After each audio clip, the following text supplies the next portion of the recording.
Nelle tessere precedenti abbiamo detto che la liturgia cristiana è il nostro modo di partecipazione alla vita del Regno, ma abbiamo anche detto che questa vita del Regno nel nostro mondo, nella nostra storia, si manifesta come culto.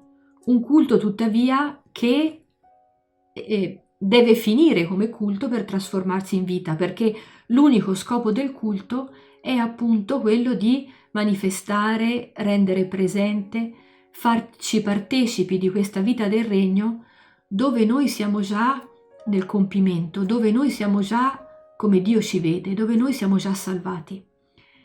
Allora si potrebbe dire che la vita cristiana si esprime su due dimensioni. Una dimensione del tempo storico e una dimensione del tempo escatologico. Che cosa vuol dire?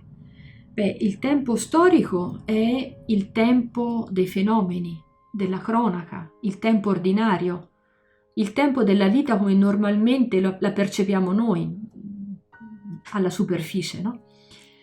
Il tempo escatologico è un tempo che noi lo diciamo anche con tante altre espressioni. Noi parliamo del regno, appunto, del paradiso, dell'eternità, ma sono dimensioni del tempo che non vengono dopo la vita normale, come se la nostra vita fosse un libro con tante pagine o più o meno pagine. Io giro queste pagine e quando arrivo all'ultima pagina la chiudo e arriva l'eternità. Non si tratta di questo, no? Il tempo escatologico è una dimensione del tempo che è chiamata a penetrare il nostro tempo ordinario per trasformarlo, per farcelo vivere così come si vive nel regno, nella comunione del Signore. Qual è l'evento della storia che più manifesta il regno e rende presente il regno? Di sicuro la risurrezione di Cristo, no?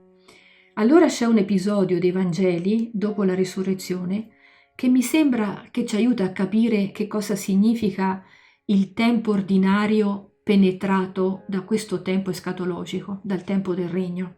È l'ultimo capitolo del Vangelo di Giovanni, il capitolo 21, quando i discepoli tornano in Galilea e si rimettono a pescare sul lago. Un gesto che avranno fatto per la maggior parte della loro vita da adulti. Sulla riva c'è il Signore risorto, loro non se ne sono accorti, e questo Signore risorto a un certo punto gli dice di mettere un po' del pesce che hanno pescato sulla brace. Anche questo è un gesto che chissà quante volte avranno fatto nella loro vita.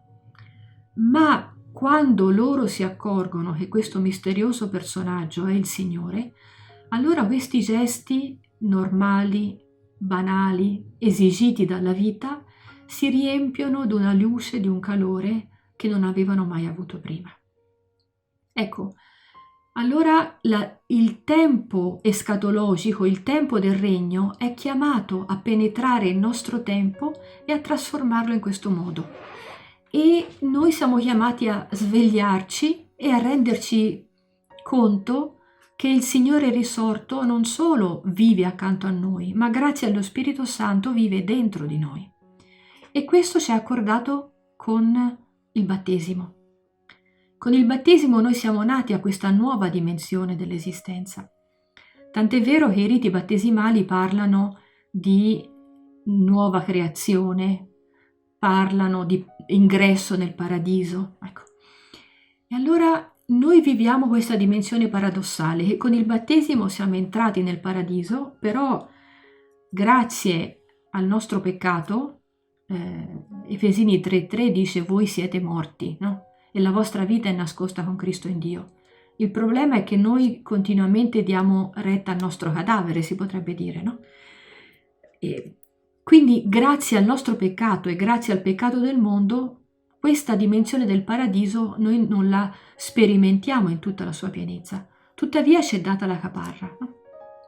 E nella misura in cui, come dei buoni commercianti, noi sappiamo far fruttare i soldi di questa caparra, noi sperimentiamo il paradiso. E l'Eucarestia è il modo che ci permette di vivere continuamente quell'evento che ha reso possibile anche il nostro battesimo, cioè il fatto che Cristo sia incarnato, che Cristo ha assunto la nostra umanità e che Cristo ha vissuto come figlio del Padre tutta la nostra esistenza, tutta la nostra condizione umana, comprese quelle dimensioni che sono quelle che per noi sembrerebbero rompere di più la comunione, spezzare di più la comunione, come la morte.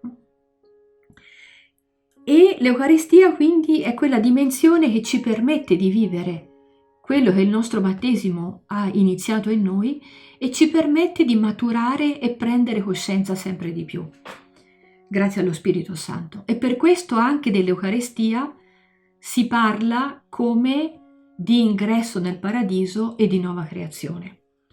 E per nutrire la coscienza di questo, questa volta vorrei prendere di nuovo un inno di Efrem, questa volta però dal ciclo degli inni sulla fede, dove lui appunto dice così: quando il Signore scese sulla terra per gli esseri mortali, egli li creò di nuovo, una nuova creazione, come gli angeli, mescolando dentro di loro fuoco e spirito, così che in una maniera nascosta anch'essi potessero essere di fuoco e di spirito.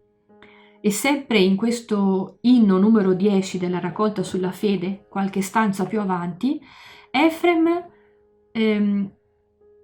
fa vedere come questa mescolanza di fuoco e di spirito è avvenuta con l'incarnazione di Cristo nella sua vita e continua nei sacramenti. E dice: fuoco e spirito sono nel ventre di lei che ti ha generato. Fuoco e spirito sono nel fiume in cui sei stato battezzato. Fuoco e spirito sono nel nostro battesimo, e nel pane e nel calice ci sono fuoco e Spirito Santo. Allora, man mano che noi facciamo agire questo fuoco e questo spirito nella nostra vita, noi sperimentiamo il paradiso. E la nostra conformazione a questo fuoco e a questo spirito è la nostra conformazione a Cristo. Efrem lo esprime molto bene in un altro inno, questa volta tratto dalla raccolta sulla verginità, l'inno 37, dove dice: il corpo di Cristo è stato mischiato con i nostri corpi. Anche il suo sangue è stato versato nelle nostre vene. La sua voce è nelle nostre orecchie, il suo splendore nei nostri occhi. Nella sua compassione, tutto di lui è stato mescolato con tutto di noi. Penso che Efrem ci aiuta a capire un pochino di più che cosa vuol dire questa liturgia dopo la liturgia.